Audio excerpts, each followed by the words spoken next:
സുരക്ഷിതമായ വാതിലുകൾക്ക് കരുത്തുറ്റ തീരുമാനം വേണം. നിങ്ങളുടെ വീടിന് ഉയർന്ന ഗുണമേന്മയുള്ള സ്റ്റീൽ വിൻഡോകൾ മിതമായ വിലയിൽ സ്വന്തമാക്കാൻ ഒരു അവസരം. Steel fabrication, steel doors and Windows, Desamangalam, Varavattoor. Phone 9744935740.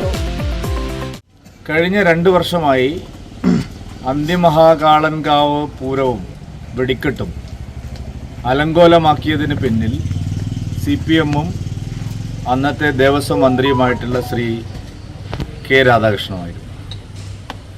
അനാവശ്യമായി പ്രശ്നങ്ങളുണ്ടാക്കി, ഫയർഫോഴ്സിൻ്റെ അനുമതിയില്ല, പോലീസ് സെക്യൂരിറ്റി കൊടുക്കാൻ സാധിക്കില്ല, നെൽവയൽ നീർത്തട സംരക്ഷണ നിയമം ബാധിക്കും എന്നൊക്കെ പറഞ്ഞ് അനാവശ്യമായി അവസാന നിമിഷം വരെ നീട്ടിക്കൊണ്ടുപോയി പൂരം അലങ്കോലമാക്കിയതാണ്.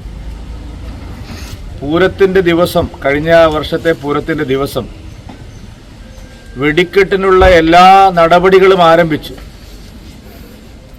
അതിൻ്റെ പ്രാഥമിക ചടങ്ങുകളെല്ലാം കഴിഞ്ഞതിന് ശേഷമാണ് പോലീസ് വന്ന് പൂരം തടയുന്നത്. പൂരം തടഞ്ഞത് സർക്കാരിൻ്റെ ഒത്താശയോടുകൂടിയാണ്. പോലീസ് സംവിധാനങ്ങൾ, ACP തന്നെ നേരിട്ട് വന്നാണ് വെടിക്കെട്ട് തടഞ്ഞതും പൂരം അലങ്കോലമാക്കിയത്. അതുകൊണ്ട് അതിന് ഉത്തരം ദേവസ്വം മന്ത്രിയായിരുന്ന രാധാകൃഷ്ണൻ ഇതുവരെ ഈ തെരഞ്ഞെടുപ്പ് കാലത്ത് ജനങ്ങളോട് പറഞ്ഞിട്ടില്ല. അന്തിമഹാകാളൻകാവ് പൂരം എന്തിനാണ് കലക്കിയതെന്നോ അന്ന് സംഭവിച്ചത് എന്താണെന്നോ എന്നുള്ള ചോദ്യത്തിന് ഇതുവരെ കെ രാധാകൃഷ്ണൻ മറുപടി പറഞ്ഞിട്ടേ ഇല്ല. എന്തുകൊണ്ടാണ് CPM-ഉം സർക്കാരും അന്നത്തെ ദേവസ്വം മന്ത്രിയും ഈ കാര്യത്തിൽ സംഭവിച്ച പിഴവ് അംഗീകരിച്ചുകൊണ്ട് ജനങ്ങളോട് തുറന്നു പറയാത്തത്? ഇതാണ് ഞങ്ങൾ ചോദിക്കുന്നത്. അടുത്ത വർഷം തീർച്ചയായിട്ടും അന്തിമഹാകാളൻകാവ് പൂരം അലങ്കോലപ്പെടുത്താൻ ഒരു ശക്തികളെയും അനുവദിക്കില്ല. വളരെ മനോഹരമായിട്ട്, ഭംഗിയായിട്ട് ഈ പൂരം ഇവിടെ നടത്താൻ, വെടിക്കെട്ട് നടത്താൻ ആവശ്യമായിട്ടുള്ള എല്ലാ കാര്യങ്ങൾക്കും ഭക്തജനങ്ങളോടൊപ്പം ഞങ്ങളുണ്ടാകും. ഈ വെടിക്കെട്ടിന്റെ സമയത്ത് വെടിക്കെട്ട് നടത്താന്ന് പറഞ്ഞുകൊണ്ട് അവസാനം ആ സമയത്ത് ഫോൺ സ്വിച്ച് ഓഫ് ചെയ്തു നാട്ടുകാർ. അല്ല, മന്ത്രി ഈ സംഭവം ACP ഇവിടെ വന്ന് പ്രശ്നം കുളം കലക്കിയതിന് ശേഷം വിശ്വാസികൾ രാധാകൃഷ്ണനെ വിളിച്ചപ്പോൾ അദ്ദേഹത്തിൻ്റെ ഫോൺ സ്വിച്ച് ഓഫ് ആയിരുന്നു. ഇന്നേ വരെ ഫോൺ സ്വിച്ച് ഓഫ് ചെയ്യാത്ത ആൾ ഇവിടുന്ന് തടിയെടുത്ത് തൃശ്ശൂരിലെ ഒരു ലോഡ്ജിൽ പോയി കിടന്നു എന്നാണ് പറയുന്നത്.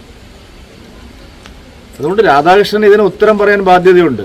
ഈ പ്രദീപിനെ തോൽപ്പിക്കണം എന്നുള്ള ഉദ്ദേശത്തിൽ രാധാകൃഷ്ണൻ മറുപടി പറയാത്തതുകൊണ്ടാണോ, സത്യം പറഞ്ഞാൽ എന്ത് സംഭവിക്കുമെന്ന് അറിയാത്തതുകൊണ്ട്? രാധാകൃഷ്ണൻ മറുപടി പറഞ്ഞേ മതിയാവുള്ളൂ. കാരണം അദ്ദേഹത്തിനും സർക്കാരിനും അറിയാതെ ഈ കാര്യങ്ങളൊന്നും നടക്കില്ല. വളരെ ബോധപൂർവം ഒരു ദേവസ്വം മന്ത്രി തന്നെ പൂരം കലക്കുക എന്ന് പറഞ്ഞാൽ വല്ലാത്തൊരു നാടാണ് കേരളം. ഒരു ദേവസ്വം മന്ത്രി, ആ വകുപ്പ് കൈകാര്യം ചെയ്യുന്ന മന്ത്രി തന്നെ ലക്ഷക്കണക്കിന് ആളുകൾ പങ്കെടുക്കുന്ന ഒരു ചടങ്ങ് അലങ്കോലമാക്കുക. മാത്രമല്ല, ഇത്രയും തുറസായ ഒരു സ്ഥലത്ത് വേറെ എവിടെയാണ് വെടിക്കെട്ട് നടക്കുന്നത്? നമ്മൾ എത്രയോ വെടിക്കെട്ടുകൾ കണ്ടില്ലേ, തൃശ്ശൂർ പൂരം ഉൾപ്പെടെ. ഇത്രയും തുറസായ ഒരു സ്ഥലത്ത്, ഒട്ടും അപകട സാധ്യതയില്ലാത്തൊരു സ്ഥലത്ത് പോലീസിന് സെക്യൂരിറ്റി കൊടുക്കാൻ കഴിയില്ലെന്ന് പറഞ്ഞാൽ എന്താണ് അതിനർത്ഥം? ഫയർഫോഴ്സിന് അത് പെർമിഷൻ കൊടുക്കുന്നതിന് എന്താണ് കുഴപ്പം? അപ്പോൾ അതുകൊണ്ട് ഇത് കൃത്യമായ ഒരു അജണ്ടയോടുകൂടിയാണ്, ഒരു വാശിയോടുകൂടിയാണ് രാധാകൃഷ്ണനും സംഘവും ഇവിടുത്തെ ജില്ലാ പോലീസ് നേതൃത്വവും കഴിഞ്ഞ 2 വർഷവും പൂരത്തെ സമീപിച്ചത്. അതിനുള്ള മാറ്റം ഇത്തവണ ഉണ്ടാകുമെന്നുള്ള കാര്യത്തിൽ സംശയം. ദിവ്യ പുറത്തിറങ്ങിയിരിക്കുകയാണ്, കേസ് അട്ടിമറിക്കപ്പെടുന്നു. ദിവ്യയെ പുറത്തിറക്കാൻ കാരണം സർക്കാരിൻ്റെ നയം തന്നെയല്ലേ. CPM നേതൃത്വവും സർക്കാരും ദിവ്യയെ സംരക്ഷിക്കുന്ന നിലപാടാണ് സ്വീകരിച്ചത്. കോടതിയിൽ ജില്ലാ കലക്ടറുടെ കള്ളമൊഴി അടക്കം കൊടുത്ത് നവീൻ ബാബുവിനെ ഒരു അഴിമതിക്കാരനായി ചിത്രീകരിച്ചുകൊണ്ടാണ് ദിവ്യക്ക് ജാമ്യം. ആ പാപഭാരത്തിൽ നിന്ന് മുഖ്യമന്ത്രി പിണറായി വിജയനും പാർട്ടി സെക്രട്ടറി ശ്രീ MV ഗോവിന്ദനും ഒഴിഞ്ഞു മാറാൻ കഴിയില്ല. വലിയ പാപമാണ്, പാതകമാണ് ദിവ്യയുടെ കുടുംബത്തോട് CPM-ഉം മുഖ്യമന്ത്രി ചെയ്തത്. ദിവ്യ പാർട്ടിയുടെ കേഡറാണെന്നാണ് ഗോവിന്ദ മാഷ്. അതേ, കേഡറാണ്. അതുകൊണ്ട് ഞങ്ങൾ തിരുത്താനാണ്, കൊല്ലുകയില്ലെന്നാണ് പറഞ്ഞിരിക്കുന്നത്. എന്ന് പറഞ്ഞാൽ ഞങ്ങൾ കൂടെ തന്നെ നിർത്തും, ഒരു നടപടി എടുക്കില്ല. മാത്രമല്ല, ഇന്ന് ജയിലിൽ പോയി ആരൊക്കെയാണ് വരവേൽക്കാൻ പോയത്? ജില്ലാ പഞ്ചായത്തിൻ്റെ വൈസ് പ്രസിഡന്റ് പോകുന്നു, ജില്ലാ സെക്രട്ടേറിയറ്റ് മെമ്പർമാർ പോകുന്നു, ഉന്നതരായിട്ടുള്ള CPM നേതാക്കന്മാരെല്ലാം പോവുകയാണ്. വളരെ ആസൂത്രിതമാണ്. പാർട്ടി തന്നെയാണ് ദിവ്യയെ സംരക്ഷിച്ചത്. സർക്കാരിൻ്റെ സഹായം, പോലീസിൻ്റെ സഹായം, പ്രോസിക്യൂഷൻ്റെ സഹായം അവർക്ക് കിട്ടി. പാലക്കാട്ടത്തെ പെട്ടി വിവാദത്തിലെ പെട്ടി വിവാദമല്ല, കള്ളപ്പണ വിവാദം.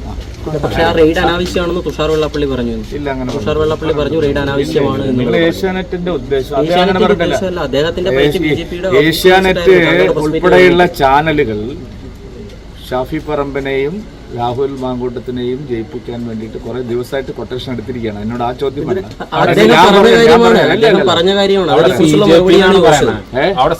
അങ്ങനെ എന്തെല്ലാം പ്രചരണം നടക്കുന്നു. ഞാൻ ചോദിക്കുന്നത് ഇവിടെ അന്തർധാര ആര് തമ്മിലാണ്? റെയ്ഡ് വിവരം എങ്ങനെയാണ് ചോർന്നത്? മാധ്യമങ്ങൾ പരിശോധിക്കണ്ടേ? റെയ്ഡ് വിവരം ചോർന്നത് പോലീസിൽ നിന്നല്ലേ? CPM-ൽ ഒരു വിഭാഗമല്ലേ റെയ്ഡ് ചോർത്തിയത്? അവിടെ കള്ളപ്പണം വന്നു എന്നുള്ളത് പകൽ പോലെ വ്യക്തമല്ലേ?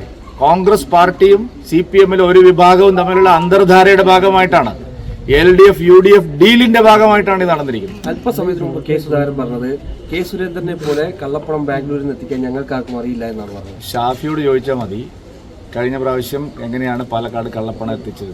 ഒന്ന്, സുധാകരന്റെ സ്ഥലത്ത് പോയിട്ട് സതീശൻ പണം പിരിച്ചുകൊണ്ടുപോയി എന്ന് പറഞ്ഞിട്ട് വലിയ വിവാദം പാർട്ടിയിൽ നടക്കുകയാണ്. സുധാകരൻ എന്നോട് വെറുതെ കൊമ്പ് കറക്കാൻ വരണ്ട. സുധാകരൻ പറഞ്ഞു വെച്ച 5 ലക്ഷം വാങ്ങി സതീശൻ പോയി എന്ന് പറഞ്ഞ് വലിയ വിവാദം കോൺഗ്രസിനകത്ത് നടത്തി. നിങ്ങളിതൊന്നും അറിയുന്നില്ലേ? ഏഷ്യാനെറ്റും മനോരമയും മാതൃഭൂമിയും 24-ഉം റിപ്പോർട്ടറൊന്നും ഇതൊന്നും അറിയുന്നില്ലേ? നിങ്ങളെല്ലാം കോൺഗ്രസിനെ ജയിപ്പിക്കാൻ കൊട്ടേഷൻ എടുത്തിരിക്കുകയാണോ? അതെന്താ അങ്ങനെ തോന്നുന്നു? അങ്ങനെ എല്ലാ വാർത്ത രാവിലെ രാമായണം വായിക്കുന്ന പോലെ നിങ്ങൾ വായിച്ചുകൊണ്ടിരിക്കുകയല്ലേ? അല്ല, ഇതേ ആരോപണം മറ്റു പാർട്ടികളും ഇല്ല. ഞങ്ങൾ ഉന്നയിക്കുന്നത് വസ്തുതാപരമായിട്ടാണ്. ആദ്യഘട്ടം മുതൽ UDF-നെ 2 മണ്ഡലങ്ങളിലും ജയിപ്പിക്കാൻ വേണ്ടിയിട്ടുള്ള വളരെ ആസൂത്രിതമായിട്ട് പരിശ്രമം നടന്നുകൊണ്ടിരിക്കുകയാണ്. അത് മാധ്യമങ്ങൾ ചെയ്യേണ്ട ജോലിയല്ല. അതേ എനിക്ക് പറയാനുള്ളത്. വോട്ടർമാർ ഇതൊന്നും കണ്ടിട്ടല്ല വോട്ട് ചെയ്യുന്നത്. ഈ ആശങ്കയ്ക്കിടയിൽ അവിടെ ജയിക്കാൻ സാധ്യതയുണ്ടോ? എന്താ ആശങ്ക? എന്തിനീ ആശങ്ക? ആർക്കാണ് ആശങ്ക? നിങ്ങൾ പറഞ്ഞല്ലോ തൃശ്ശൂരിൽ കഴിഞ്ഞ തെരഞ്ഞെടുപ്പ് കാലത്ത് UDF-ഉം LDF-ഉം ഈ മാധ്യമങ്ങളും പറഞ്ഞത് എവിടുന്ന് ജയിക്കാനാണ് സുരേഷ് ഗോപി? വോട്ട് എവിടെ? 3-ാം സ്ഥാനത്താവുമെന്നാണ് നിങ്ങൾ പറഞ്ഞത്. കേരളത്തിലെ പല ചാനലുകളും നടത്തിയ അഭിപ്രായ സർവേകൾ, നിരീക്ഷകന്മാരെ വെച്ച് നടത്തിയ നിരീക്ഷണങ്ങൾ എല്ലാം സുരേഷ് ഗോപി 3-ാം സ്ഥാനത്താവുമെന്നായിരുന്നു. വോട്ടെണ്ണി കഴിഞ്ഞപ്പോൾ എന്താണ് സംഭവിച്ചത്? ചേലക്കരയിലും പാലക്കാടും ആരെന്ത് പ്രചരണം നടത്തിയാലും NDA ജയിക്കും. അതിലൊരു സംശയം നിങ്ങൾക്ക്. സന്ദീപ് വാര്യർ പറഞ്ഞതേ കെ സുരേന്ദ്രനോ അല്ലെങ്കിൽ ശോഭാ സുരേന്ദ്രനോ പാലക്കാടുമായി മത്സരിച്ചിരുന്നുവെങ്കിൽ അനായാസം വിജയിക്കുമായിരുന്നു എന്നാണ് മറുപടിയില്ല. അല്ല, ഒരു കാര്യം ഇപ്പൊ ഇന്ന് ഒരു BJP-യുടെ പ്രധാനപ്പെട്ട നേതാവ് ഇന്നും 2 ചാനലുകൾ ബഹിഷ്കരിക്കുകയാണ്. അത് BJP അതിനൊക്കെ പറയാനുള്ളത് ഞാൻ അന്നേ പറഞ്ഞിട്ടുണ്ട്. തിരുവില്ലാമലയിലാണ് എവിടത്തേക്കാളും വിലക്കുറവ്. Divan cot, mixie, induction cooker, gas stove, കട്ടിൽ, കുക്കർ, കോർണർ സെറ്റി തുടങ്ങിയവ ഇനി കുറഞ്ഞ വിലയിൽ അൻസിയയിൽ നിന്നും പർച്ചേസ് ചെയ്യാം. തേക്കിന്റെ ഐറ്റംസിന് പ്രത്യേക വിലക്കുറവ്. അൻസിയ ഹോം അപ്ലയൻസസ്, റോയൽ പാർന്ന് പിൻവശം, തിരുവില്ലാമല. 9048052480.